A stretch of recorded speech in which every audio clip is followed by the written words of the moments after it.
بسم اللہ الرحمن الرحیم۔ ایک بادشاہ نے اپنے بہنوئی کی سفارش پر ایک شخص کو موسمیات کا وزیر لگا دیا۔ ایک روز بادشاہ شکار پر جانے لگا تو روانگی سے پہلے قبل اپنے وزیر موسمیات سے موسم کا حال پوچھا۔ وزیر نے کہا کہ موسم بہت اچھا ہے اور اگلے کئی روز تک اسی طرح رہے گا، بارش وغیرہ کا قطع کوئی امکان نہیں۔ بادشاہ اپنے لاؤ لشکر کے ساتھ شکار پر روانہ ہو گیا۔ راستے میں بادشاہ کو ایک کمار ملا۔ اس نے کہا، حضور، آپ کا اقبال بلند ہو، آپ اس موسم میں کہاں جا رہے ہیں؟ بادشاہ نے کہا، شکار پر۔ کمار کہنے لگا، حضور، موسم کچھ ہی دیر بعد خراب ہونے والا ہے اور بارش کے امکانات بہت زیادہ ہیں۔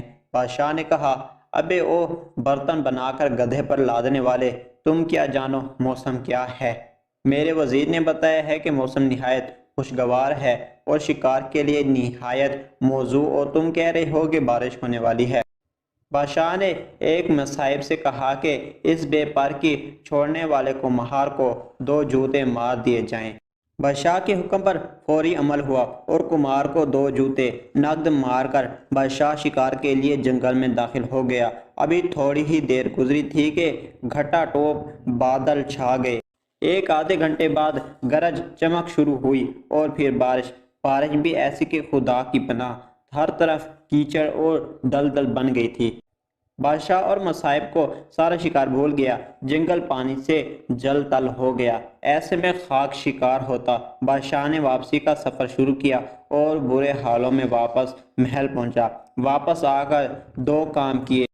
پہلا یہ کہ وزیر موسمیات کو برتر کیا اور دوسرا یہ کہ کمہار کو دربار میں طلب کیا، اسے انعام سے نوازا اور وزیر موسمیات بننے کی پیشکش کی۔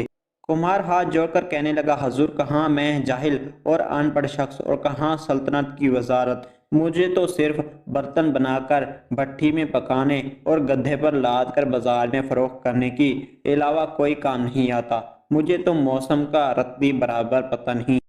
ہاں، البتہ یہ ہے کہ جب میرا گدھا اپنے کان ڈھیلے کر کے نیچے لٹکائے تو اس کا مطلب ہے کہ بارش ضرور ہوگی۔ یہ میرا تجربہ ہے اور کبھی بھی میرے گدھے کی یہ پیش گوئی غلط ثابت نہیں ہوئی۔ بادشاہ نے کمہار کے گدھے کو اپنا وزیر موسمیات مقرر کر دیا۔ سنا ہے کہ گدھوں کو وزیر بنانے کی ابتدا تب سے ہوئی۔